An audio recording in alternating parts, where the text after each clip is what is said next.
I would like to show you how I will attempt number part A in this particular problem so that you can do the other parts without much trouble. So this is the problem that I include in my PowerPoint, and let's take a look at what we are going to do. The first one is we need to find an interval AB so that it satisfies the conditions in theorem 2.4, which means the fixed point iteration will converge, right? So that's the main thing. If you are not very familiar with that, you gotta review that. Second part is to use the error bound to find the number of iterations needed to this accuracy. We are gonna look at the error bound formula, which is we have two versions. I would like to show you both versions, how to use both versions to find the n number of iterations needed to achieve to certain accuracy. The very last one is actually run the program in Mathematica to find the approximation to check how many iterations we actually use to achieve this accuracy, to see how far off the actual number of iterations, and compare the estimated number of iterations to actual iterations, and how far off is the estimate. Now, so we begin with the part one. I type the function in my Mathematica. This is my function, and I would like to just randomly type in a interval to plot, to look at the graph of this function. And you may pause the video here and write down the syntax. The plot is what I use. I plot the g, and I also plot x so that I can see where the fixed point is in my graph. So I run it, and obviously there's a fixed point somewhere here, and it's within 0 to 1. So I will change my point A is 0, point B is 1. This is my interval. Here in my new plot, besides g and x, I also plot y equals a, y equals b, in this, so that I see the box that I need in the theorem 2.4, right? I need to see the box. Now let's take a look at the box. It's pretty good here. The function is entering this box from the left hand side and then exiting the box from the right hand side. This satisfies the first assumption of theorem 2.4. That means G is inside A and AB on interval AB. Its value is also in the interval AB. Secondly, the derivative of g of x is also, you can see that it's less than 1, right? It's less than 1. There, 0.34 is the largest value you can get. Actually, it's less than 0.34. Now, I would advise you do the same.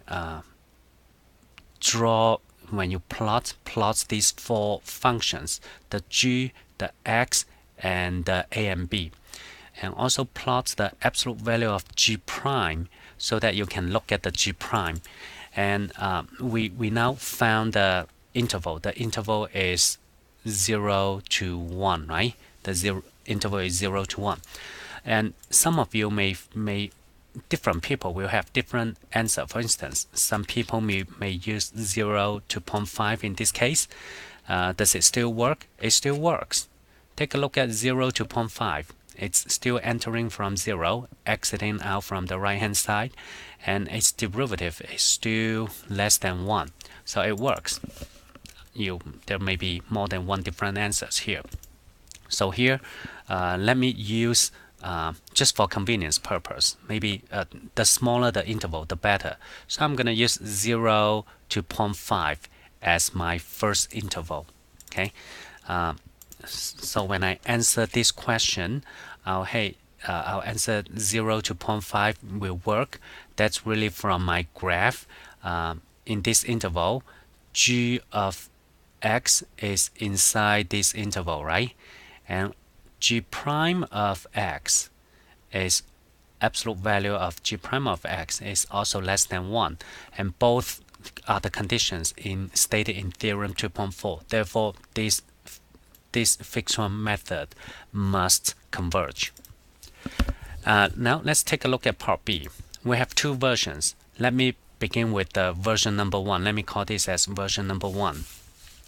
So in version number 1, here, let me change to a different color here. So we need to determine the k. K is the derivative, the highest derivative in this interval, 0.5. And let's take a look at the graph. You do see that the derivative of the g, the maximum occurs when x is equal to 0. Put it in another way, that means g prime at 0 is the largest, right? Largest. So I'm gonna use this as my k. This will be my k value, g prime at 0. You can use your Mathematica to get this value here. Simply type in g prime at 0 and run it. And this is what I have. Negative 1/3. Of course, we are gonna use absolute value, so I will ignore the negative sign. Okay, so now how would I continue? So this is my version 1, using the version 1, using the graph, right? We can see that g prime of x will be less than or equal to g prime of 0, taking the absolute value sign, which is 1/3. We do know the max occurs at 0. And this is my k, by the way. So this means k is 1/3, right? So I know this value now. And p0 is an arbitrary value that you pick from this interval. Usually picking midpoint is usually a good idea, right? Because when you say max p0 minus a, b minus p0, geometrically speaking, say suppose this is a, this is b.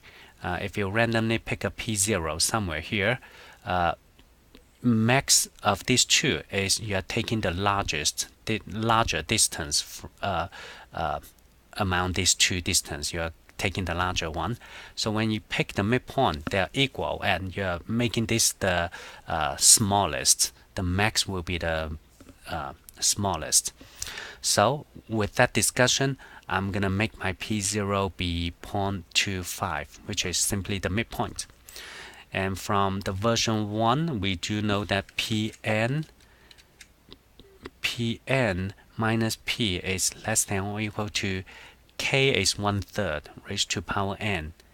Now, max of the P0 minus AB, B minus P0 in this case is my 0.25 minus 0, or 0.5 minus 0.25.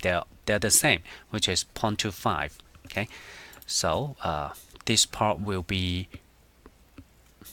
so this part, the max will be 0.25. Okay, and we want to say 10 to the negative 5. So I set these to less than or equal to 10 to the negative 5. If you dislike using inequality, you can simply just set that equal and set that equal, and then solve for n, right? And then run the n up. So do the algebra, and I'm gonna skip the algebra here. So it will turn out that n is greater than or equal to 9.21, okay? 9.21, which is 10 iterations, in other words. So this is using the version number 1.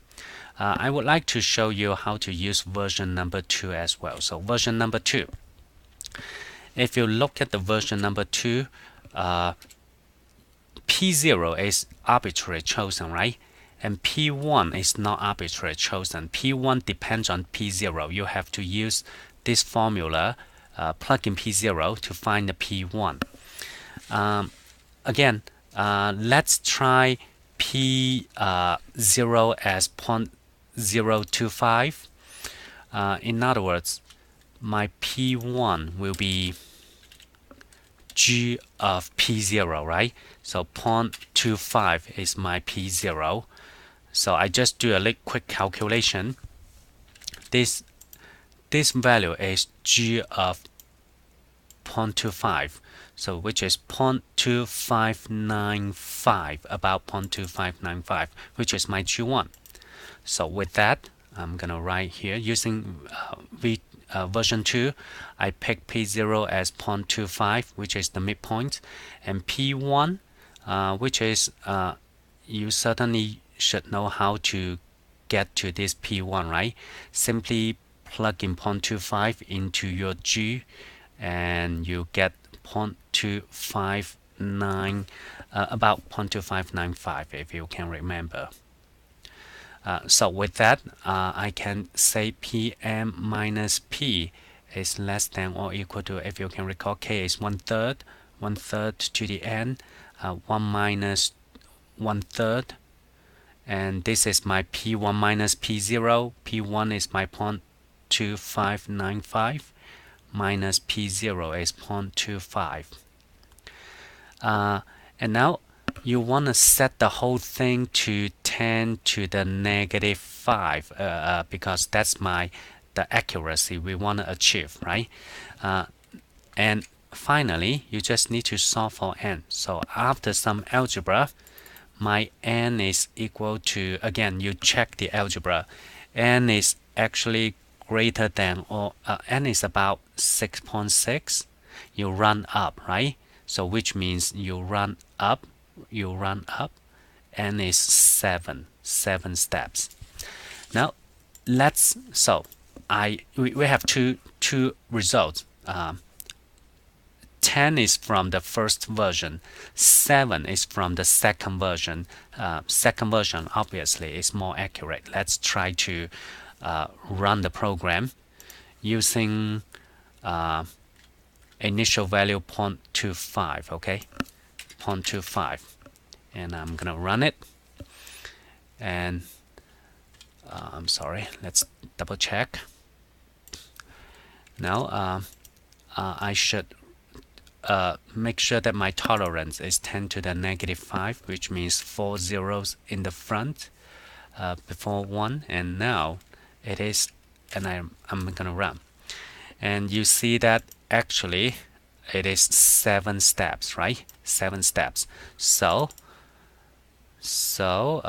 my answer to this, so you can see that this is more conservative, and this is more close to the real result. So this one, we've done that one, and so this is it for this problem 11.